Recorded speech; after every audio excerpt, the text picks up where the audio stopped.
For a long time, the Indonesian government has cherished a plan to build a new capital on the basis of a smart city, using renewable energy. In fact, some government departments are expected to relocate this year.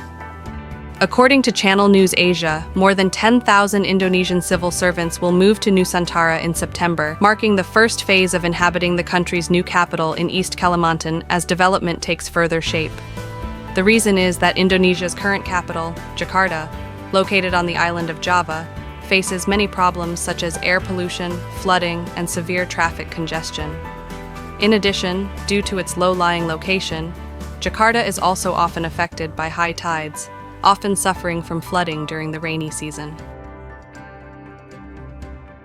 And one of the biggest reasons for the move is the fact that Jakarta is actually sinking. This rampant groundwater extraction causes land subsidence, which is making Jakarta sink by as much as 25 centimeters, 10 inches, a year in some areas, double the global average for major coastal cities. Land subsidence in the city has made Jakarta is the fastest sinking city in the world as of now. No place compares to Jakarta, the fastest sinking megacity on the planet. Over the past 25 years, the hardest hit areas of Indonesia's capital have subsided more than 16 feet. The city has until 2030 to figure out a solution, experts say, or it will be too late to hold back the Java Sea.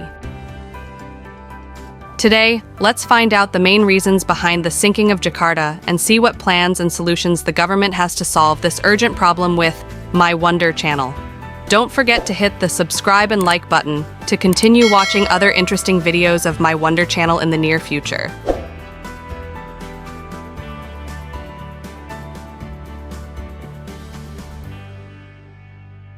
Jakarta's current status.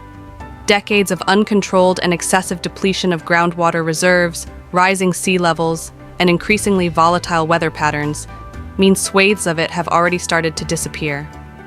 The capital of our country will move to the island of Borneo, Indonesian leader Joko Widodo said on Twitter. Kita tidak bisa terus-menerus membiarkan beban Jakarta dan beban Pulau Jawa yang semakin berat dalam hal kepadatan penduduk.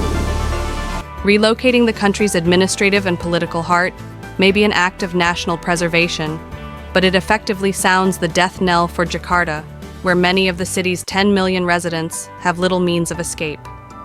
The Indonesian government sees this as the optimal solution to move the capital away from the crowded and sinking city of Jakarta, while contributing to the development of the eastern region of Indonesia. When the floods came, I used to tremble, food stall owner Razdi said. I nearly drowned back in 2007. All my belongings were swept away, and I had to start over again, said from his home close to Jakarta's northern port, one of the worst affected by sinking ground. Built in an earthquake zone, on swamplands near the confluence of 13 rivers, the city's foundations have been further stressed by unchecked development, heavy traffic, and poor urban planning. Flooding is common during the tropical nation's wet season, and that is expected. Get worse as sea levels rise due to global warming. The partly submerged skeleton of an abandoned mosque at the waterfront underscores the severity of the problem, while vast puddles scar the roads, and for some, the ground floor of their homes is no longer habitable. You can see it with your own eyes, said Andri, a 42-year-old who, like many Indonesians, goes by one name. When I was a kid, I used to swim over there, he added, motioning off in the distance. Over time, the water just kept getting higher and higher. We need to know that climate change is raising sea level by only a fraction of an inch a year. But sinking land and rising sea both point toward the same outcome. Regular flooding in a major capital city, a city with the most shopping malls in the world, currently ranked 12th for number of skyscrapers. Jakarta is the go-to city for all things, says Hendrikus Andi Simarmata, a lecturer at the Urban Planning Department at the University of Indonesia. It's the center of administration, the center of the economy, culture, and entertainment. Over the years, Jakarta has grown uncontrollably into a megacity with no environmental support system. Ultimately, that's why it is sinking today.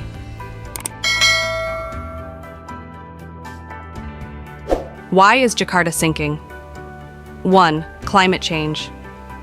The problem of rising water levels is exacerbated by large waves, cyclones, and storm surges caused by climate change. Furthermore, Jakarta is frequently flooded by heavy rains from upstream or localized rainfall. Uncontrolled groundwater exploitation is the main cause, and the situation is getting worse as the Java Sea expands due to climate change. 2. Groundwater overexploitation. Massive groundwater extraction is one of the main drivers of land subsidence in Jakarta, a sprawling concrete labyrinth that's not supported by a reliable water supply network. Jakarta's piped water system serves fewer than 1 million households, a little over a quarter of the city's total. The rest rely primarily on pumping groundwater. A century ago, Tokyo had a similar situation. In fact, due to pumping of groundwater, its rate of sinking was even greater than Jakarta's is now. Following the Second World War, they started an aggressive program to curtail water wells and actually inject some water back into the ground. They have had terrific success, to the point that they now have zero land subsidence. As of now, 1 in 3 Jakartans doesn't have access to piped water, relying instead on the thousands of illegal wells that dot the city, and deplete the aquifers and weaken the ground, creating prime conditions for further sinking. Jakarta has no piped water supply in coastal areas like North Jakarta, so businesses and residents there rely on groundwater extraction.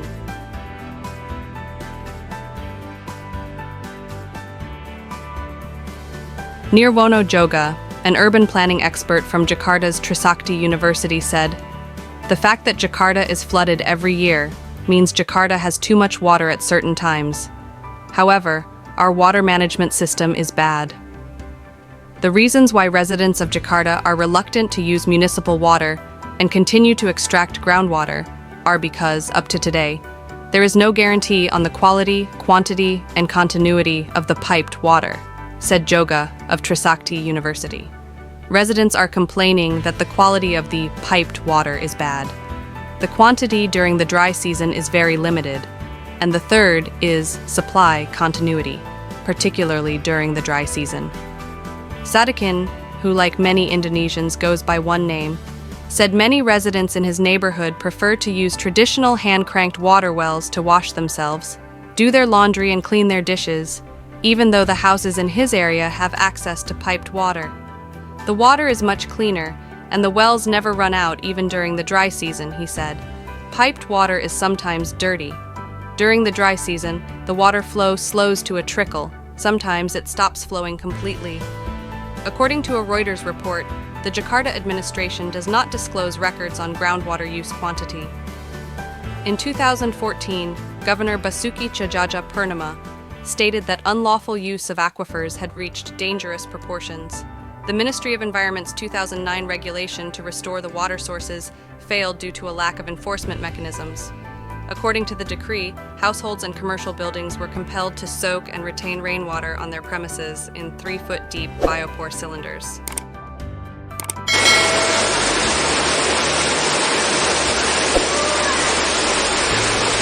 Three, lacks of wastewater treatment plants. One of the root causes of water pollution is that Jakarta lacks the presence of a dedicated wastewater management facility. According to a 2019 study conducted by the Jakarta Environmental Agency, 96% of the water from Jakarta's rivers are severely contaminated by solid waste, heavy metals, and bacteria. These rivers also feed the city's flood retention ponds and basins. With surface water largely contaminated by sewage, Jakarta buys most of its raw water from outside the city. It's treated, then distributed through a network of pipes, some of which are more than 100 years old. It leaks. Some 40% of the water is lost along the way, and much of what's left is recontaminated as it flows through the system. Even those with access to piped water sometimes prefer tapping the illegal wells instead of paying Pamjaya for water that isn't drinkable anyway. If you look at the sewers in Jakarta, almost all of them lead to the nearest rivers and basins. There are also illegal squatters along the riverbanks and basins, and people dump their trash and waste straight into these bodies of water, Joga noted. Desalination is also not feasible, because all the trash and waste end up in the sea. This is why rivers, basins, and the sea have not been used as our primary sources of water. Due to severe pollution in the rivers and basins, 94% of the piped water in Jakarta has to be piped in from the neighboring provinces of West Java and Banten. Elizabeth Tarragon from the Jakarta Water Resource Agency said the city is planning to optimize its flood retention ponds so that they can act as reservoirs and build more water treatment facilities. Currently, the bodies of water located in Jakarta can only supply 6% of the city's piped water needs. But Jakarta doesn't have enough money to manage the water system alone. The city needs a private partner, not only to help operate the water treatment plants, but more for the investment, Yudi Irawan, senior manager for Pam Jaya, says.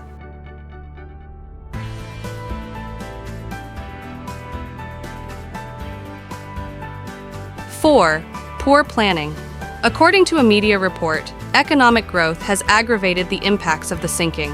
When settlements tend to grow near low-lying regions, the effect of deflection, which is mostly caused by groundwater extraction, is magnified. According to the same report, the number of households in risky coastline regions of Indonesia was 47.2 million in 2010, making it one the largest in the world and up 35% since 1990. Economic development in recent decades has transformed the city from a low-rise metropolis into an ever-thicker forest of high-rise towers. The weight of the buildings is crushing the soft ground beneath. The city is sinking while the sea level is rising. Without sufficient groundwater recharge, unchecked urbanization can have disastrous consequences. The events of flooding in Chennai, Tamil Nadu, in 2015 were an outcome of this. People are only hoping that the rain subsides and this bridge is open to public access in Kanchipuram district. The Pala River overflowing right now, a bridge connecting at least about 15 to 20 villages has been blocked since March. What solutions has the government had to enhance resilience? 1. Optimizing flood reservoirs. As of 2022, more than 90% of Jakarta's coastal areas are below sea level. The city is therefore more vulnerable to flooding. The fact that rivers cannot flow into the sea without pumping stations also exacerbates the flooding, affecting thousands of households. Although the city government has proposed many solutions, perhaps solving the problem of groundwater exploitation is easier said than done. To reduce the impact of the primary cause of land subsidence, the municipality of Jakarta has attempted to limit the groundwater intake by large customers. However, there is no alternative water supply. According to reports, the local Jakarta government still could not provide domestic water for 9 million inhabitants in the city and another 15 million people who commute and work in the city by day. Ironically, Jakarta is actually surrounded by bodies of water. There are 13 rivers which cut through the city, discharging water into the Java Sea on the northern coast of Jakarta. The city is also home to 117 flood retention ponds and basins. To improve the reliability of piped water supply to residents, Tarragon said the city is expanding its piping network, which currently covers 65% of Jakarta's 661 SQ kilometer area. Our target is to cover 100% of Jakarta by the year 2030. This will require a lot of money because Jakarta is already well developed. This is costlier than building infrastructures in an undeveloped area, she said. 2. Building vertical drains. The city government is cognizant that this problem has to be tackled quickly. Muslim Muen, a hydrodynamics expert and advisor to Jakarta Governor Anies Baswedan, said that the authorities are trying to mitigate the problem by building vertical drains. If each house is equipped with a vertical drain, a 100 SQM house can absorb 300 cubic meters of rainwater per year.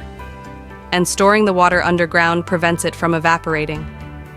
If that much water is absorbed, what's the problem if people are extracting just a bit? He told CNA. Until today, the Jakarta government has so far built 72,000 vertical drains across the city, and Muin claimed that land subsidence has slowed in areas where such drains are present. Tarragon of the Water Resource Agency added that a regulation is in place to limit the use of groundwater. The 1998 regulation stipulates that residents must secure a permit before they can extract groundwater. However, compliance is often an issue. We will start enforcing this regulation, but we will do so gradually in areas where people already have access to piped water. We will sanction them, so people will switch to piped water, she said. Starting in 2023, the city will bar the use of groundwater in 9 commercial districts. These areas are fully covered by our piped water network, and they will become zero groundwater extraction zones. We will start with these areas and continue to expand this policy to other areas, she said. However, geodesy expert Andreas said the government should focus on finding a reliable alternative to groundwater extraction first. The responsibility to supply water rests on the government. It is written in our constitution. The government must provide residents with a viable alternative. If the government cannot do that, then how are they supposed to stop people from extracting groundwater? He said. 3. The Great Garuda Project and Artificial Islands.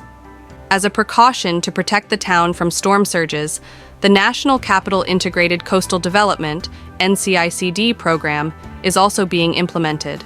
This program also includes the construction of a giant seawall, the Great Garuda, named after the holy bird, that's an emblem of Indonesia. A scheme to construct artificial islands in Jakarta's bay, which would act as a buffer against the Java Sea, as well as a vast coastal wall, was approved. It is a $40 billion undertaking to build a 24-kilometer seawall and 17 artificial islands around Jakarta's northern coastline.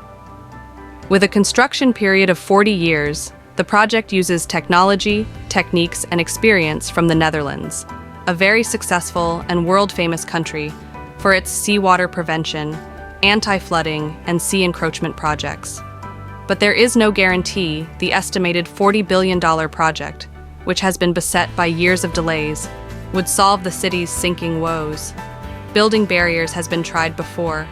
A concrete wall was built along the shore in Rasdi's district and other high-risk neighborhoods, but they have cracked and show signs of sinking already. Water seeps through them, soaking the maze of narrow streets and shacks in the city's poorest neighborhoods. Construction began on October 9, 2014. The first phase of the Grand Garuda project involves building a 1.8-meter-thick wall inside the old wall to extend Jakarta's resilience. The city is now home to 13 rivers and numerous canals. Some of these canals flow into a reservoir that holds back floodwaters. Cost up to tens of billions of dollars. On January 10th, the project will require 3 phases of construction extending past the year 2040, with the first 2 stages requiring 164.1 trillion rupiah, $10.5 billion in funding, Coordinating Minister for Economic Affairs. Erlangga Hartarto said on Wednesday at an event in Jakarta, unveiling the latest plan for the seawall. He didn't say how much money is needed for the 3rd phase. Defense Minister Prabowo Subianto said the project's hefty cost of between $50 billion, 778 trillion rupiah, and 60 billion, 933 trillion rupiah, was a necessary expense to address geological concerns on Java's north coast. The Netherlands did the same thing, and it took them 40 years. The challenge is to have political leaders who can think ahead and use all their resources for 40 to 50 years, Prabowo said at the seminar. While the idea has been tossed around for more than a decade, a proposal to build a seawall was recently revived as Jakarta becomes the fastest sinking megacity. The impetus comes as the capital sinks by as much as 25 centimeters per year, while tidal flood rises by up to 200 centimeters annually, Hartarto said. If it comes to fruition, the project would include the building of a 120 kilometers, 74.5-mile coastal and river dike by 2030, and an adaptive seawall to the west and east of Jakarta by 2040, before closing the seawall with a reservoir by 2050, officials said. The Jakarta City Administration's target is to finish the first phase of a program to build coastal embankments under the National Capital Integrated Coastal Development Project by 2027. So far, 13 kilometers, 10.6 miles, of the planned 46 kilometers, 28.5 miles, of the embankment have been constructed. Based on several studies, Hartarto stated that the estimated direct economic loss due to annual flooding on Jakarta's coast reaches 2.1 trillion annually, use 125 million, and could continue to increase with each passing year to 10 trillion, $598 million annually in the next decade. Building walls is not a permanent solution, said Harry Andreas, an earth scientist at the Bandung Institute of Technology. We need to go to the next step and fix our water management.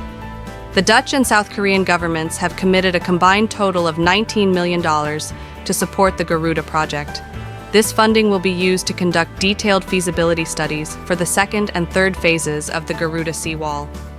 These studies are essential for evaluating technical feasibility, environmental impacts, and economic viability, ensuring the successful implementation of this ambitious infrastructure initiative in Jakarta.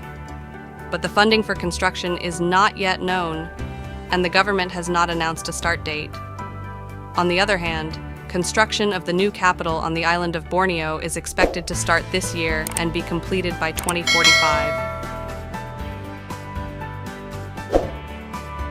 There are still many concerns. Opponents say the mega project will only exacerbate the ecological and social crisis in the region, calling on the government to adopt a more environmentally friendly approach. To slow down the sinking and ease the pressure on Jakarta, Indonesia has restricted the extraction of groundwater, as well as pushed for the creation of a $34 billion capital city in Borneo's jungle called Nusantara. Some experts suggested more environmentally friendly alternatives to reduce tidal floods.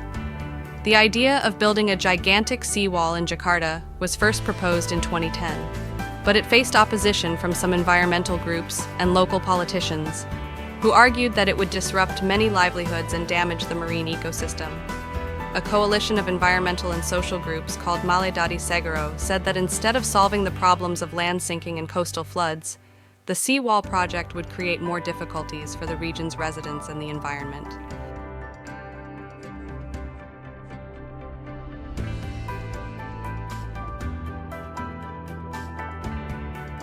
Nirwono Joga, a city planning observer from Trisakti University, said the main cause of land subsidence in the north coast was uncontrolled groundwater extraction caused by a limited supply of clean water and high demand for buildings and industry. Additionally, heavy vehicles and logistics trucks add to the pressure and compaction of the north coast's alluvial soil, he told Benar News. Why not choose or combine a more environmentally friendly approach, such as restoration of the Jakarta coastal area and mangrove reforestation, as a natural barrier to reduce tidal floods, tsunamis, and the threat of drowning, which is cheaper and easier, he said. The problem facing this seawall is that it needs around 40 years to be completed. Defense Minister Prabowo Subianto, who's leading voter surveys for the presidential election, said at the launch of the seawall plan, "The problem is whether political leaders have the focus, the thinking, and the ability to see through the project. This is our responsibility."